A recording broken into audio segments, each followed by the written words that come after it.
him. Let's head into the papers now, see what the headlines are across Nigeria. And I have joining me in the studio a lecturer at the University of Lagos, Dr. Danekere is here, and a public affairs analyst, Razak Olokoba, is here as well. Gentlemen, thank you very much. Thank you. Good morning. And good morning, viewers at home. Oh, yes. All right, let's start with the Nation newspaper now. Emefiele, policy saboteurs will no longer be spared. Road ahead, rough and tough. That is what the CBN governor is saying. From the Nation newspaper, let's go to the Daily Times. The Daily Times is saying PDP poses great threat to Nigeria's democracy. The federal government is credited as saying that. Accuses opposition of romancing with coup plotters. Stop whining, face your self-inflicted woes. The PDP replies the federal government there. Okay, from the Daily Times, let's go to the Blueprint now. The Blueprint says, federal government, PDP is brand of opposition, toxic, threatens democracy, and alleges plot to overthrow Buhari's government, and government lamenting self-inflicted woes, and only the guilty are afraid. That is what the Blueprint has carried this morning.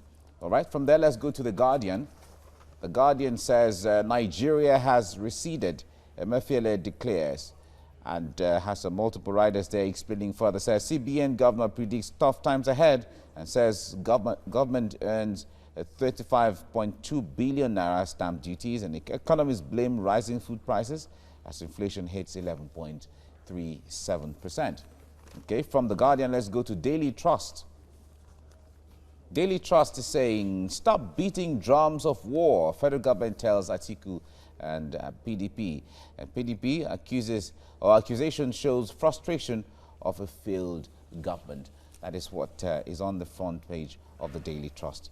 From the Daily Trust, let's go to This Day. This Day says, Senate committee praises Emefiele, recommends him for confirmation. And CBN governor says saboteurs will be brought to book. That's what's on the front page of This Day. Let's move to the last one now. Vanguard is saying population explosion, tough times ahead for Nigeria. CBN Governor Godwin Emefiele is saying that. And there's some multiple writers there. It appears before Senate for screening, raises alarm over population growth, predicts that Nigeria will be over 425 million people by 2050. Third largest worldwide. That's after China and India. Senate committee endorses his reappointment as CBN governor. Gentlemen, I'd like us to still talk about this further, because this population seems to be one of the issues that is quite controversial on one hand, but also it's at the center point of planning, national planning on the other. We have often seen that when it comes to population census, we know how the tensions move around here and there because everybody wants to be interested. And these are the people we're planning for. Dr. Ekere, let me start with you on this. When the CBN governor, who is an economist, who understands planning for people and how the figures affect demand and supply and all of that, is saying that there are tough times ahead based on population explosion and increase for Nigeria, what comes to your mind? What comes to my mind is that the CBN governor is an alarmist. You see this as yes, being alarmist? Yes, because why is that? You see, I am thinking that that will not be the right, or the kind of thing we want to hear at a time like this for a man of his, caliber. But the office he occupies. Is it better for him to tell you what you want to hear, or he tells you the reality of what we are about to face and how government should go about it? It's not even a reality, it's a speculation. We are not there yet, all right? We are not there yet. Now, but it's based on perhaps what he is saying now, and I'm saying that a lot have equally said the same thing before in time past, and they were proven wrong. But that's not even the challenge. The challenge is that he occupies an office where so many of these things can even be tackled before then. I'm expecting... But wouldn't you see this as trying to engage Nigerians, to let them know the realities? Because he's an economist, and he is someone who has been managing the currency, managing the economy of Nigeria. So and he has some projection that we may not even know. Beautiful. It should have been a case of how well have you managed those things. He has not even told us anything about that, Because something is the fear the population or the economy? Is the challenge Are with they the economy not related? No, is the challenge with the economy a problem of population? We know that there are countries that are up to 1 billion and they are doing well. So is that the issue, or we are not putting in place the right measures to deal with the challenge? All right. So I think that is where he is. For me, that is where he's wrong. Razak, when it comes to population and economy, can we separate them? Because it looks like the people are the economy somehow. Are they separable? It goes together. Okay. Because Canada is about the biggest country in the world today, and they're calling for more people. What it means is that they lack manpower. China has turned the population into an asset.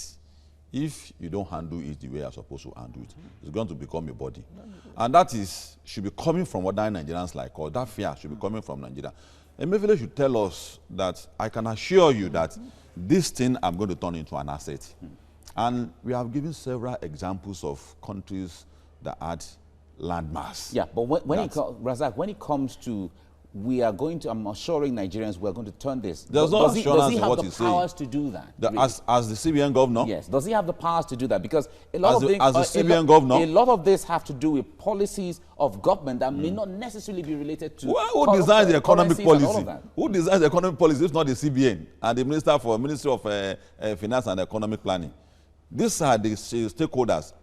And if this type of things is coming from, it's a picture that the government is failing, which we do not want to hear. We have confidence in the government. We know the government is working. Roads are coming. There's no state in the country that we don't have federal government project going on. This is employment. And the economy. You may not agree with APC on some issues, but on some issues you have to be compelled to agree with it that the nation has moved from one level to another level in ascendancy, not in descendancy. So I don't think that it should be coming from him. He should reframe his statement at times when he's addressing the public, because it's depressing to say such a thing. This population all over the world, people have realized, even in China, they are encouraging their people to have more children because the working population is receding. They've transited from the one-child policy to two-child. Yes, it's receding. The working population is receding. In Europe, the working population is receding. So they have come up with a policy that we need more manpower. The way China is emerging, they will consistently turn around the setbacks they had in the past of being the highest number of countries in the world. They have turned it into victory by what they have done. And we should learn from that example. So enough of this kind of things coming from government officials, captains of our government, of government. It's enough. It shouldn't be saying that kind of thing. And let me tell you one thing. We have 157 countries in Nigeria. Algeria is the largest in terms of land mass. In Africa. In Africa, 157. Recognized by United Nations as 154. On the African continent, we have about 54 countries.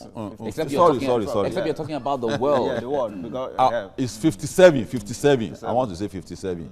And recognized by United Nations is 54. Gambia, in terms of land mass, is the smallest.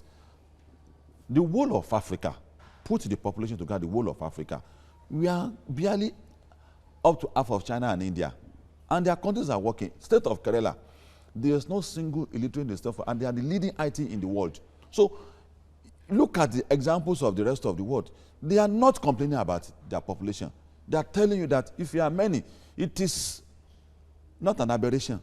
It is not a setback. It is not a minor. It is not a negative thing. It's a plus thing. And that is what we are expecting to hear from Emefiele. Yeah, he has not rolled out any program for us. But population, Razak, is supposed to be an asset depending on how it is utilized. That's what we are saying. So the point there is, that's exactly what we are saying. Yeah, but the standpoint where we are right now, Dr. Ekere, the issue there is we have often been talking about the issue of deficit. There is deficit in every aspect of life in Nigeria. Yeah. Isn't that what the fear is? No. It shouldn't be a man of his class that should be afraid. Yeah, you've told us, all right? There's nothing wrong with telling us. Would you see it as being afraid or a way of letting Nigerians know the reality? He shouldn't just let us know that. He should equally tell us what is in place. Okay. Because this is a man who is part of the policy makers. In fact, he holds a very sensitive position as far as economic policies are concerned. So for you to raise this kind of alarm without telling us what plans you put in place to mitigate whatever is going to come out of it shows that you are not working. So you should tell us what you are going to do or what is already being but initiated. He was highly commended by the screening committee. They are people of his class, you know. Let the common man commend him as well. We are not talking, you see, don't forget that those are people who have access to him. All right? So the commendation should come from us, not the senators, not the members of, they can claim they can do anything. All right? But tell us what you have put in place to address the challenges you are now, you know, bringing to us that may happen. So if you give us such you know, we will now know that we have a superstar in Emefiele. By that, Nigerians will go to bed, you know, with that confidence that at least, even though there are going to be challenges of this kind, there are plans in place. But from what is happening and from the way he presented it, he creates a picture of, you know, a government that has not even, you know, thought of anything of that kind. All right. This is where we are going. Razak, the last 1 to 2 years, the Naira had stabilized relatively. At least it's not as volatile as it used to be, where it goes up, it comes down, it goes. At least he has stabilized. All are pointed to the CBN and the government on one hand. The issue of inflation rate has been dropping. In fact, although it is said that it might not drop to single digit this year, but it has been dropping marginally. And all of that. Don't you see these policies? Well, I can see you holding brief for him. No, I cannot. No, you are doing that because I'm only asking questions. I cannot hold brief for him at all. Because, and that is what he should be doing himself. With what you have said, he has taken a step forward. But with this statement, he has taken 10 steps backward. Okay. We've been scared too many. You want to be scared no more. You have brought that. Maybe he thinks he's in the opposition. Should be coming from opposition. Like we have all said, that there's no best time to tell us words of consolation than now. That this is scary, but guys, take it easy. Right. I am going to take you out of it. So you should be in the position to assure Nigerians. Assure Nigerians. Right. Give us consoling words that so things is going on, we agree is moving. In fact, you might not agree with us on so many things, but security is getting better. New challenges are emerging on security. But we have totally trashed Boko Haram. So these are things that we are expecting him to reel out to us on economy, on security, on healthcare, on so many issues. He is the custodian of the data, economic data of this country. And those data that are consoling to us should be the things we should be hearing from him. All right? Not scary ones. I don't think we have really dealt with Boko Haram.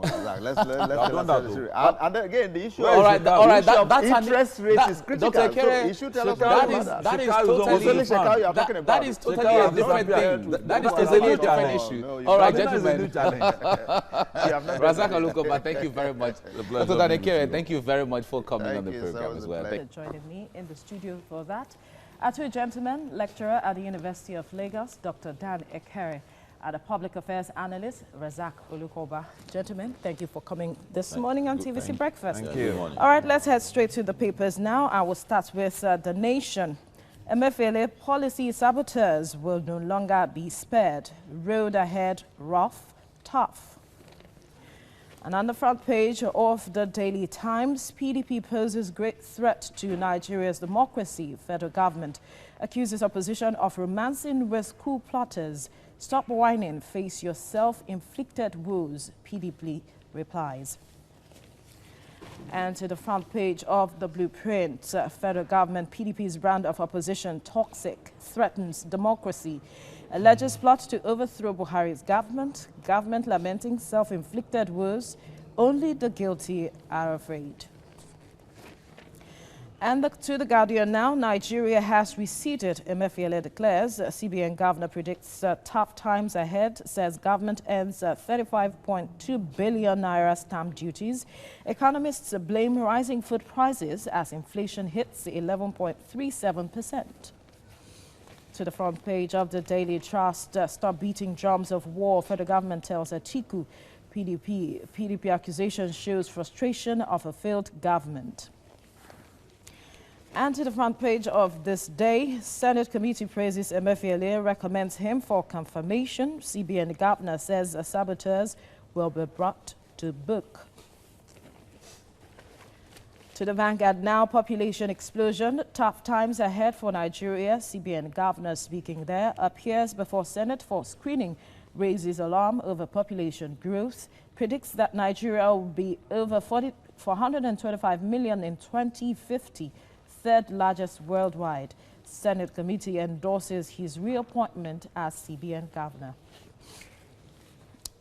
All right, gentlemen, that's the final paper this morning. But one story that I would like for us to look at this morning is on the front page of the blueprint where the federal government is saying PDP's brand of opposition, toxic, threatens democracy.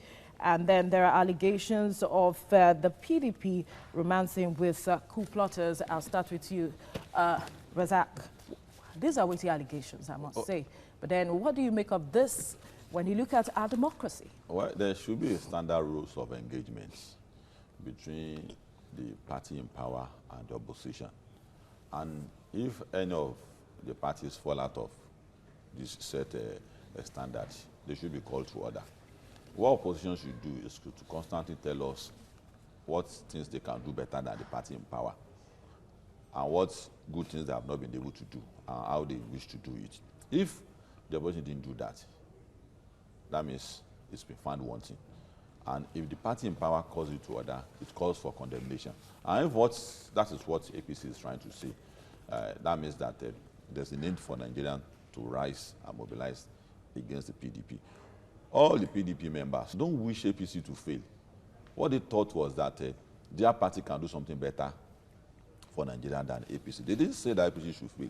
They didn't say that they wish APC should promote poverty, insecurity, healthcare challenge when things get worse, just to prove that they're not doing it right. That's not what democracy is all about. So what can you do better is what we should hear. What we should be hearing from the PDP. Yeah, from the PDP and not... But when you see things like this, Dr. Kerry, what does it say of our nascent democracy, so to speak, because we're trying to grow 20 years and we are still having issues of back and forth like this? Thank you. I want to think that even 50 years we will still continue to have these issues because one is that democracy is one, system that can be employed in any, so many kinds of forms of government, and that you must design it in a way that will align with your own, world. But what we have done really is that we have imported a hook like a sinker without, looking at where it will be, possible and favorable to us. It's not just the APC, the PDP kind of opposition that is a threat to the country. In fact, the entire democratic system is a threat to the country. Yes, because, really, how is that? We are not, such people that will constitute one side as opposition and the other as, the main. We have always been people who work together. Mm-hmm. So a scenario in which you have a system that maybe 55 people are in support of a particular thing, then 45 are not, and you say that the view of the 45 is meaningless, you will only be creating problem, So if we are now looking at it from the point of view of the West, that is their own world. That is what they have designed for themselves. We have a style that carries everybody along. But at the time you are not deciding... Have we shown that we want to adopt that style that carries everybody? That is why it is a problem, because we are not even willing to do that. That we are 100 people in the place. 55 are saying that this is where we must go. 45 say, no, let's go this way. What gives you the pressure that the 55 are thinking better than the 45? Are you following? So these are challenges that go with. So when you want to adopt a system, you must look at it holistically and see where it aligns with your worldview. And what I am saying from this practice, it doesn't all go well for Nigeria. We must domesticate it. Because this was not how even the Greeks practiced it. What is happening today? But others have seen that the Greek model might not work for them. They have decided, provided those principles that can, characterize the system as democracy are there, you must look at it in a way that it will be, suitable for your own people when you practice. That is not what is happening. And that is why you find that the culture of opposition that we are adopting is like that of enemies. Yeah, you find this one that will want to destroy the other because that has not been the world we grew up in. But we have imported it. And for as long as we continue in this style, obviously you're going to find that happen. And interestingly, the way government is operated in Nigeria, this winner takes all, not just the question of the winner takes all, the fact that if practically all resources are at the doorstep of the government, then you will always find this kind of, skirmishes, fights, and the rest. Speaking about resources, Razak, we've talked about restructuring, and some people with various regions see it in different ways. And with the way things are, can we really arrive at that federation or federal system of government that really, meets the demands of the people at the various levels? Yeah, you see, there's no guarantee of prosperity for Nigeria if you don't restructure it. We created a bigger confusion when we say financial autonomy in the immediate, it is okay. But it should be temporary, because at the time when we are talking about devolution of power, that center is too heavy. You are taking on more responsibility for yourself or presiding over local government. 774 sirens will be blowing in Nigeria from June, when you start relating with them financially. So it's right, there should be a peculiar system of government that suits us, and that's how it was in the past. The picture you expected, where you don't win an election, but you are part of the parliament, and you are given a portfolio. Opposition were given portfolios in those regions. Awo was in the parliament. He made his point, and at times his arguments were superior, and they take to it. So, like I said, there's a need for us to re-educate ourselves, particularly. Why do you think there are parties in the world that contest election with the aim of losing woefully? It's to educate people that there's nothing bad in losing. And if you lose, the more reason for you to try to work with the guy in power. And that is what I think PDP should adopt. PDP seems to be the only party wearing this kind of toga, that if I'm not part of it, even in states, that's what they do.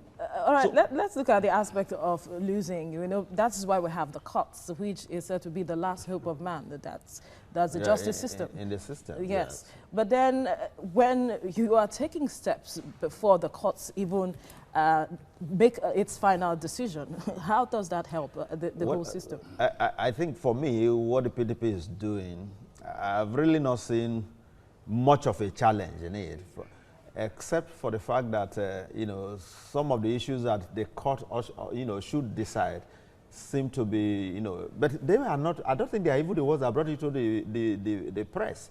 Obviously, the press must feast. They must do their job. So, reporting events... There have been several statements coming from left, right, and center. I don't think PDP has made any specific release to the press that this is our position, go spread it, go publish it. I don't think so. But I'm thinking that... It reacted to this statement, though. Yeah. Obviously, you must have spoken with some of them, but I'm saying PDP as a party, I have my fears if PDP has made any release to the press that this is a position on the court. But I think the court should take, their normal processes and come to gentlemen, thank you for your contribution on the newspaper review so far.